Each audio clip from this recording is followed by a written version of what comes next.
大家好，最近天气越来越冷，今天用西红柿和猪瘦肉给大家分享一个非常好吃的做法。西红柿对半切开去蒂，切成稍微小一些的三角块，切好先放盘里备用。瘦肉可以选择梅花肉或者里脊肉，这两个部位都比较嫩。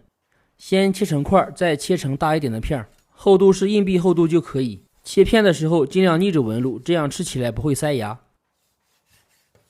切好以后加葱姜，半小勺盐，撒少量胡椒粉，加入肉片1/5的水抓拌一下。葱姜可以代替料酒去腥，肉片吸收了水分，吃起来鲜嫩不柴。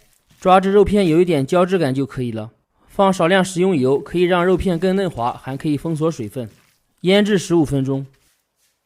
准备肉片1/3的红薯淀粉，尽量选择这种颗粒的。加入60度左右的水，搅拌化开。水一次性不要加太多，少量多次加入，避免面糊过稀。比酸奶略微稠一点就可以了。肉腌好以后挑去葱姜，把调好的面糊到肉里面，稍微的抓拌一下，让肉片均匀的裹上淀粉。配菜准备一些豆芽和金针菇，小料切一些葱姜蒜末，一小把小葱切成葱花。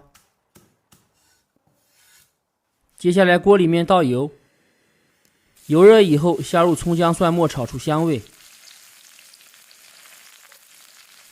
然后下入切好的西红柿，加一勺盐，可以更快的把西红柿炒化，炒出里面的汁水。大家在选西红柿的时候可以选择偏软一点的。炒化以后加适量的开水，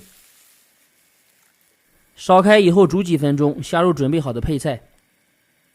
另外烧一锅水，水烧开以后关火，下入腌制好的肉片。肉片下锅以后不要翻动，在里面定一下型，这样肉片上的淀粉不会被冲散，生熟也一致。全部下锅定型10几秒以后，轻轻的推动一下。开锅以后煮至肉片飘起就可以了，捞出。现在肉片是7、8成熟，捞到砂锅里面。每天都分享各种做美食的小技巧，您可以点赞留个关注，以后想吃不会做还可以找得到我。稍微的煮一下，加1勺盐，1勺白糖中和酸味，加半勺鸡精，煮1分钟就可以了。最后撒上小葱花。这样做的番茄肉片汤汁浓郁，肉片嫩滑，营养美味，全家人都爱吃。